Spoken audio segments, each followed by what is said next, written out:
안녕하세요, 강사입니다. 참 긴 시간이 지났지만 강사는 오늘 준비해서 저도 예기치 않게 중소기업에서 IMF의 파고를 넘던 날들을 정리해 보았습니다. 이한 정책의 미수 또 무책임함이 가져온 국민적 경제적 재앙이었다는 생각을 하면서 그 책임은 정부에 있었던 것이 아니고 정말로 대량 실업과 또 통폐합, 그래서 경제적인 위기, 가정위기가 발생했던 그 시기로 돌아가면서 그때의 상황을 다시 좀 살펴볼 필요가 있겠다는 생각이 들었습니다. 앞으로도 그때의 상황을 더 면밀히 다시 분석해 보면서 국가가 세계 안에서 연결되어 있는 세계 속에서 외환관리를 어떻게 하는 것이 중요한지, 또 경제정책이 국민의 실생활과 얼마만큼 밀접한 관계를 맺고 있는 것인지, 마치 물고기와 물과 같은 그런 관계인데도 불구하고 그 정책기관이 이를 방기하거나 무책임하게 무능력에 들어갔다는 것을 한번 생각해 보기로 하겠습니다. 1997년 11월 10일이었죠. 김여산 대통령이 강기식 경제부총리가 동하기 전까지는 아시아 지역에서 국가들이 어려워지고 있으면서 외환을 이국 유력 국가에서 해소하고 있었는데 불구하고 우리가 너무 실길했다는 것이 이제 나타난 거죠. 그러한 이제 외환위기 심각성이 그 전에는 이미 시그널로 왔지만은 정부 주체에서 특별히 대통령이 이를 무시하고 있었다는 것이죠. 그때는 세계화 정책이 이렇게 추진되고 있을 때라 전 국민이 영어를 배우고 막 그 외국으로 여행을 다니는 아주 폭발적인 시기였거든요. 그러니 쉽게 그 우리나라의 상태, 외환 보유 상태를 낱낱이 소상하게 설명하지 않았을 것 같은 생각이 이제 보면 듭니다. 그 IMF 체제가 시작되니까 얼마나 많은 업체 회사들이 부도와 경영위기가 나타났습니까? 대량의 해고와 경기 악화 등 온 국민이 그 어려움을 겪었죠. 물론 이제 김대중 정부가 바로 나오면서 군복이 하면서 국가의 국민이 자발적 참여를 통해서 외국의 신인도를 높이는 일은 있었지만 전체적인 그 경제 정책의 흐름에서는 상당히 문제가 계속 있었습니다. 물론 김대중 정부가 끝나면서도 또 신용불량자가 속출하면서 카드가 많이 카드를 만들면서 경기 부양을 억지 추장으로 했기 때문에 아마도 그런 현상이 나타났겠죠. 그건 나중에도 말씀드리고요. 저는 그 무렵에 정치를 계속 마음에 두고 있었기 때문에 모든 것을 정치와 연결된 사업, 또 그것을 만드는 자원을 만드는 사업을 해보려고 노력하고 있었고, 특별히 사람을 만나는 일을 해보고 싶은 생각이 있었기 때문에 장인 어르신께서 대구에서 사업을 하고 있어도 거기에 관심이 전혀 없었거든요. 어떤 상황 속에서도 스스로 경제적 그 기반을 갖고 내가 가지고 있는 것으로 정치를 해야겠다는 생각을 했기 때문에 대구로 내려갈 생각을 안 했는데, 때가 아닌 이상 IMF가 이제 막 그 시동이 걸려서 강풍이 이제 일어나기 직전이었거든요. 상인님께서 급하게 내려오라고 호출을 하셨더라고요. 그래서 일단 이게 그 중소기업의 운영, 또 회사들이 어떻게 운영이 되는 것을 알고자 하는 생각이 들더라고요. 그래서 장인어르신 대구 경북에서 아마 가장 큰 1위 기업이었는데 콘크리트나 모르타리에서는 골재 납품을 회사를 갖고 있었거든요. 지금은 더 어렵습니다. 석산이라고 채석장이잖아요. 채석장 허가도 안 나오지만 그 당시에 대구 경북의 그 골재 부분에서는 가장 많은 부분을 납품하고 있었거든요.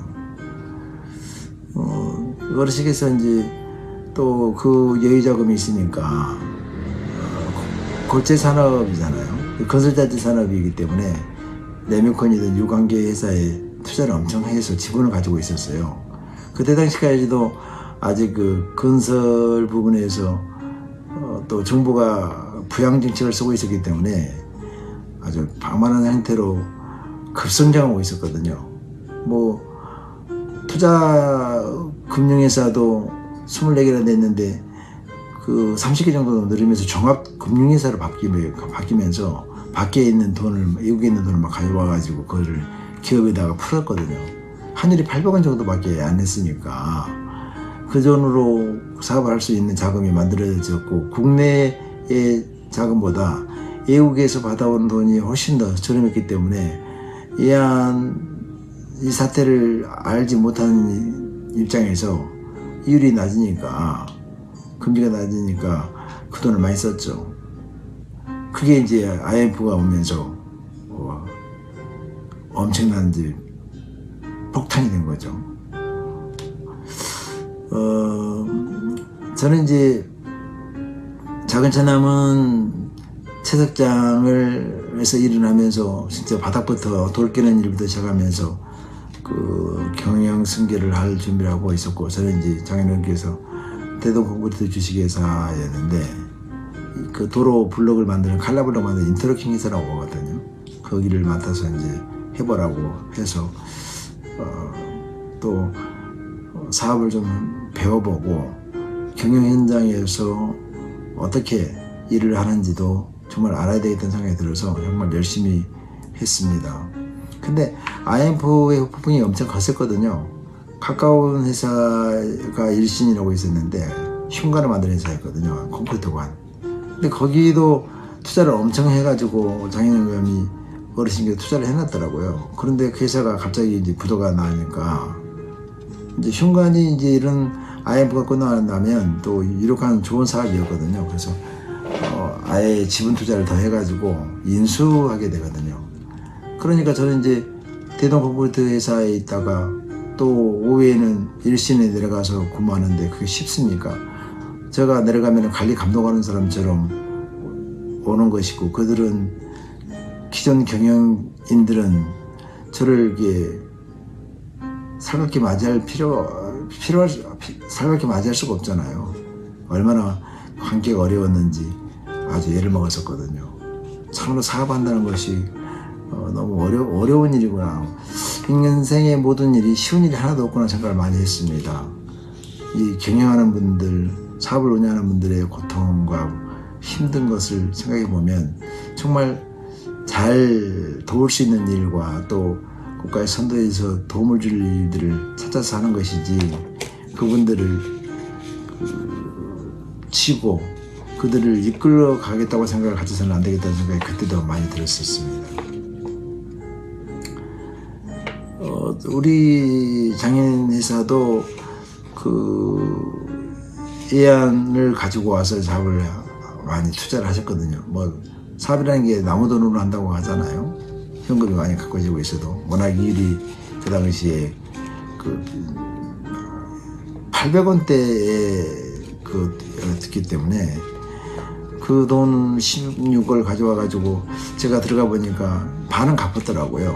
8을 갚았는데 환율이 1600원대로 뜨니까 다 갚아야 되는 거예요. 다시 갚아야 되는 거예요. 16억이 되는 거죠. 이제 하나가치로. 그래서 얼마나 그 고통스러웠는지 몰라요. 왜냐면 그것도 금융회사들이 그때 방만하게 막 그 종합투자회사로 금융회사로 바꿔서 있다가 이렇게 이제 IMF 체제에서 요구하는 것을 수용하려고 하니까 통폐합을 해야 되잖아요. 그만큼 방만하게 있었거든요. 그러니까 은행들이 자기 코가 석자라 자금 해소를 급하게 했거든요. 뭐 껐뜨담 은행에서 이제 만나자고 하고 막 그런 일들이 수없이 있었죠. 그러니 얼마나 어려웠겠어요.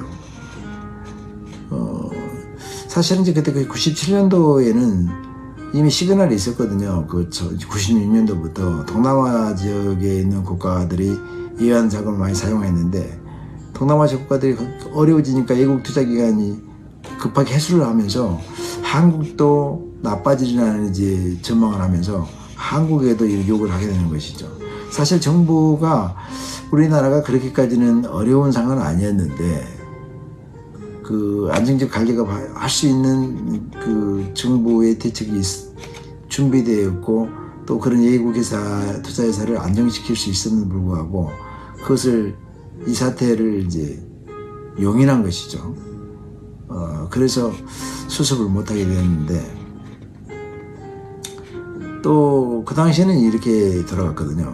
만기가 막 돌아오는 시기였었어요. 그래서 국외 차입금의 규모가 막 커지니까 그걸 이제 만기가 돌아오는 것을 막아야 되는데 이게 이제 예한 지급 불능 사태까지 가셔야 되면서 이제 정말로 이제 IMF 체제에서 요구를 하는 것이죠. 모든 것을 바꿔서 또 우리가 이 IMF를 이제 벗어나려면 또 어떻게 해야 되느냐 이런 상태가 되면서 김대중 정부로 이제 바뀌면서 그것을 수습하느라고 또 다른 이제 문제들이 발생하죠. 신용카드가 얼마나 많이 만들어졌어요. 그때부터 또. 그리고 통폐합하면서 그 관여하면서부터 국영기업 체제로 다 바뀌고 뭐 그러면서 여러 가지 문제가 나왔는데 이것은 나중에 또 한번 말씀 드리고 저도 이제 더 공부하면서 여러분과 지혜를 나누려고 합니다. 어쨌든 저는 IMF 강풍이 지나자마자 그 전에 이제 회사에서 안전사고도 있어가지고 한 분이 돌아가신 일도 있었거든요. 그러니 그런 것을 수습하면서 정말 중소기업이 관을 끼지 않고 사업을 한다는 것이 특히나 건설 부분에서는 정말 어려운 일이더라고요. 구청 또 이렇게 시청 건설과와 함께 일을 해 나가야 되는데 그들의 관계가 나쁘면 정말 사업하기 어렵다는 것을 알게 되었어요. 그래서 그게 관계가 소원할 수 없는 사업하려면 그런 것을 보면서 정말 이제 지금은 많이 시정이 됐겠지만 그 당시에는 이것을 좀 이렇게 사업을 해가지고 어떻게 사업을 할까 관의 눈치를 보면서 그런 생각을 많이 하면서 이제 중소기업의 운영의 고통 정말 자영업자가 똑같더라고요. 제가 지금 나중에 자영업자가 되었습니다만은 모든 것을 풀어야 되는데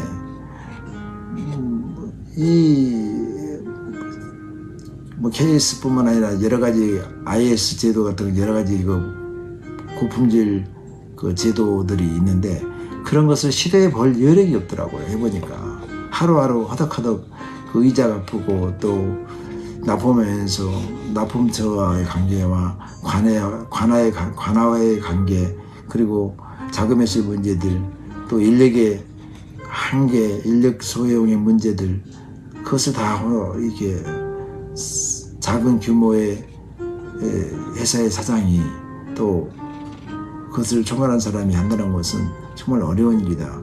중소기업들이 참으로 어렵구나. 그런 것을 경험하는 귀한 시간이었습니다. 아무튼 저는 도저히 이제 못 버티겠더라고요. 이건 내가 체질적으로 사업도 안 맞지만 이제 배울 거 배웠고 이것을 내가 승계받아가지고 사업하면서 정치 안 하고 편하게 살 것도 아니니까 이제 서울로 도망가야 되겠더라고요. 그래서 장인어른한테 가서 그랬어요. 저 이제 가야겠다고 서울로. 물론 장인어른이 그러시더라고. 너 정치하려고 하는 거지? 이렇게 하시더라고요. 그래서 그렇다고 해놓고 저는 밤에 그냥 서울로 올라왔죠. 서울에 가서 쉬고 싶었으니까. 수도권에 제가 하고 싶은 일도 있었잖아요. 그래서 그 치열한 걸 떠나서 차를 몰고 올라와 지금 여기 있게 된 것입니다. 배운 것이 있죠. 사업하는 분들의 고통이 정말 크다. 다른 시각에서 그분들을 존중해야겠다는 생각을 하게 되었습니다. 또 도와야겠다는 생각도 많이 들었고요. 2025년 6월 28일입니다. 강사입니다.